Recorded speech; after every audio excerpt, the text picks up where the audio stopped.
stay. You stay there. Come. Sit. Good boy. He has totally changed our life. He's given us purpose. A friend of mine worked at the shelter. She called and said that she had somebody I wanted to meet. I went by and she showed me this little scrawny deaf puppy.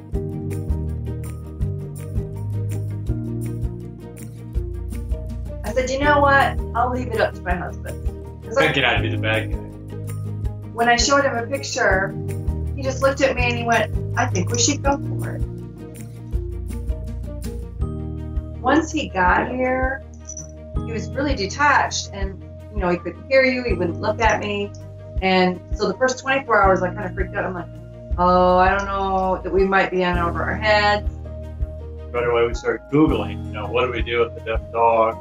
What kind of started this fork in our life, this new path was there just really wasn't that much out there. We had this idea that maybe we should start this organization, really focus on helping. Hi everyone, it's Christina Lee with Deaf Dogs Rock. It was so simple. I took one look into Nitro's eyes and I thought to myself, there are Nitros all over the country going into shelters, being immediately put to sleep, no chance of being saved. It was heartbreaking, and that was the thing that pushed us to move forward. We financially sponsored over 350 that have come from kill shelters to special needs rescues. The adoptions have been well over 3,000 now. We say that deaf dogs are like potato chips. You can't just have one. Nitro's very stoic and kind of leader of the house. Bud is the clown. I said, you know what? We'll foster Bud. And of course, he never left. We failed. We totally failed on that. Bud and Bowie are best buds. He's so much fun. The only dog that Cornell will play with in the whole pack is Bowie. Cornell, he's an Australian cattle dog.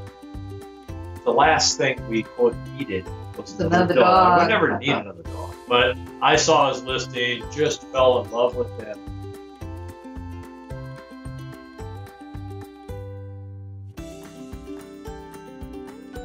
Always going to start with watch me training. And we repeat that often, all the time. Because you can't give a command unless they're looking at you. And of course, then when they get really good, if they don't want to do it, they'll do this. They won't look at you. They watch your hands all the time. My brother-in-law was very animated and talks with his hands. And the dogs just sit there and give all this funny look at him because he's just talking gibberish to them. We went through that personally. You know, we didn't know what to do with a deaf dog. We had to learn, and I think it took us a lot longer.